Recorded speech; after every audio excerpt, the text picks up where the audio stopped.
see what we can do.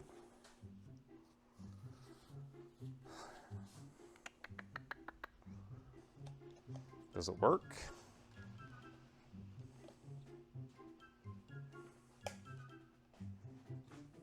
Oh.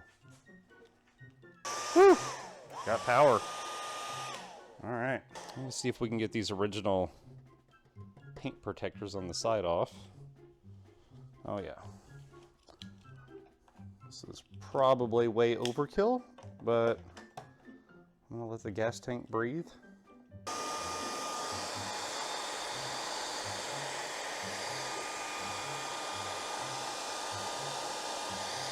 Starting to.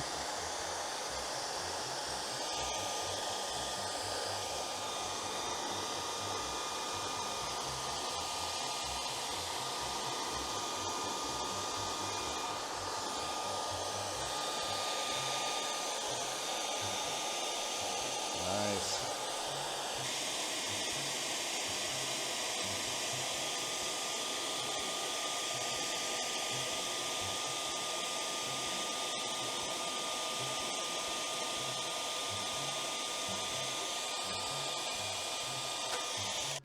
You might not be able to, but you can see where there's been a little bit of dirt collecting on the sides of this thing.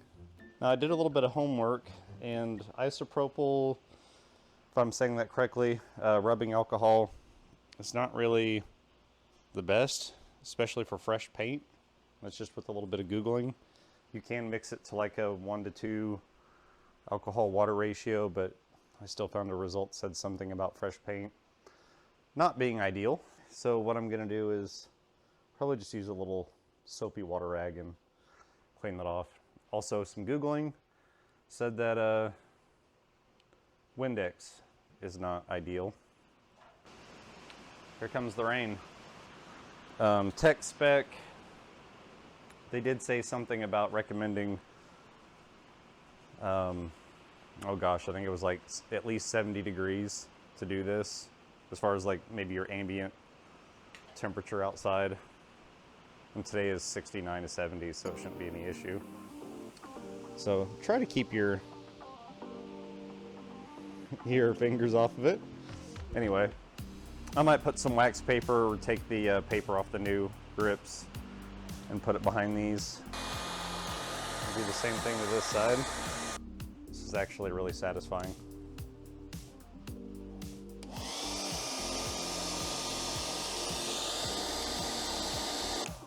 Muy bien. Tell you what, that's looking pretty slick. Don't mind the mess in this garage. But you can see a little bit of this outline. You know, that's just from dirt and debris that's collected around the thing. Sweet! It is pouring. My goodness, it is wet out there. I'd rinsed out this bucket with bleach and other stuff. Yeah, bleach and water. Hoping to use this for things around the house. There was still some paper debris in there. So I thought, oh yeah, I need to get that. So I took a stick, started knocking that little bit of paper debris out. And man, the rain came down so hard I didn't even need a water hose. I just put it underneath the front porch. So what I did is I opted to use some soap, just some Dawn. Look, if Dawn soap is good enough for a duck, it's probably good enough for my paint. You can see where there's a little bit in there, and then I just kind of crinkle the thing up while it's wet. This is normally what I've been using on the bike, this Armor All wash and wax, but man, you got to be careful. If you're using any kind of wax, you don't want that on around your brakes, your tires. And if that stuff does trickle down there, rinse it off immediately. That's what I would do. That's what I normally do. And I'm going to clean down here because this other grip is going to be installed down there. It's not going to take a lot. And that's it, right? So I put up a short yesterday because my thought process was, if I'm going to put down this large piece of protective gear, I might want to just go ahead and put like a a paint protector or sealant of some kind on it as well. And what I meant by that was something like this, or something like a ceramic, you know, something I could maybe buff out this paint. The paint on these Ninja 500s, and it might be the same on the 400s, I don't know, but they're just thin. They're very prone to scratches, but I've heard it described that that might also make them a little bit easier to buff out. So I haven't tried it yet. I haven't tried buffing anything out. I would like to. I'm kind of a stickler when it comes to taking care of my property and my investments. Part of that comes with when you don't have much property and you don't have much investments, you take care of the little bit of stuff you do have. Take care of it, it's going to last longer. It's going to take care of you. Run the old hair dryer over this surface. Now, for the TechSpec grips, you've got these that will go on the side. As I shared in the short yesterday, I'm not going to put the center one on here because it's basically just a kind of an eyesore. I really don't need grip over the middle of the tank where my belly's going to be, right? Where I need grip is down here where my legs are going to rest the most. And when I'm going into these really tight twisties, I need something where I can actually get a really good hold. Probably just going to go ahead and heat up the back of these two one at a time. I don't know if it's 100% necessary. I've watched people install it. Doesn't seem like you really have to. Honestly, my knees are down here a lot more than I feel like they're up here. And the bike is kind of crooked. Let me stand it up without slipping. So kind of a normal resting place for me is more kind of down below when I'm going into the turns and gripping, really gripping up high, and you're changing your positions and you're trying to be like Rossi, right? You know,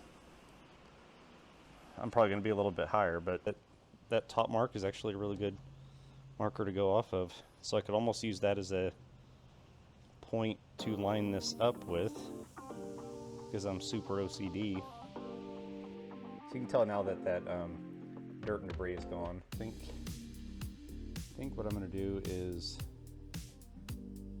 make it look something like that. You'll still see some of the green. It'll get the grip. I mean, that's going to be more than enough grip.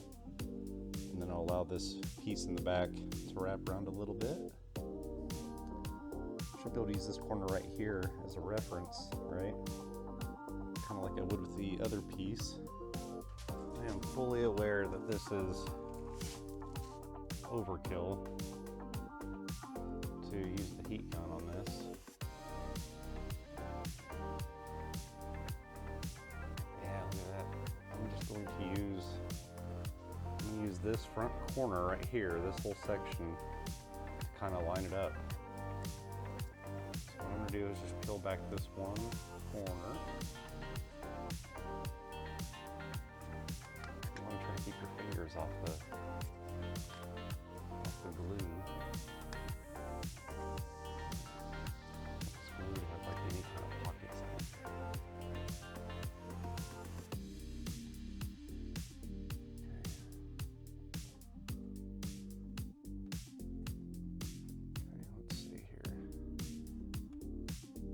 I can tell this thing's warm just from putting a little bit of heat on both sides. I think this was the way to go. I'd rather go slow and be happy with it. Ooh. Tell you what.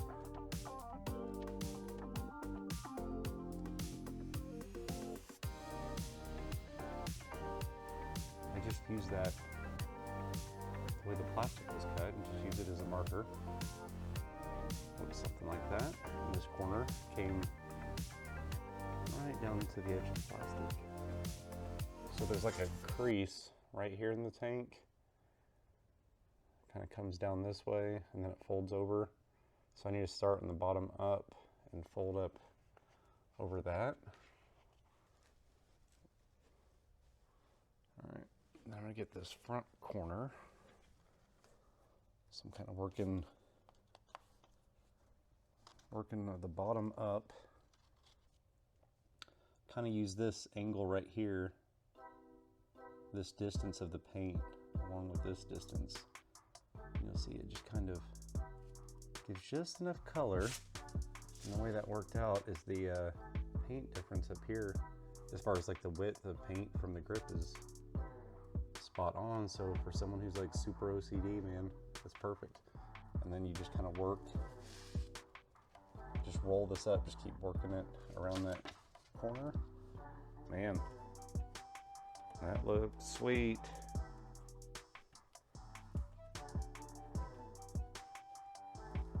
Look, I know it's not the best light in here, but you have that really cool shape that really starts to stand out with this grip, and then this one down here.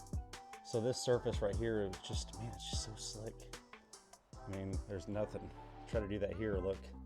Urgh. Big difference, but I'm just gonna keep that one on there because it looks cool. All right, now I just gotta repeat on the other side and we're all done. Hope that helps.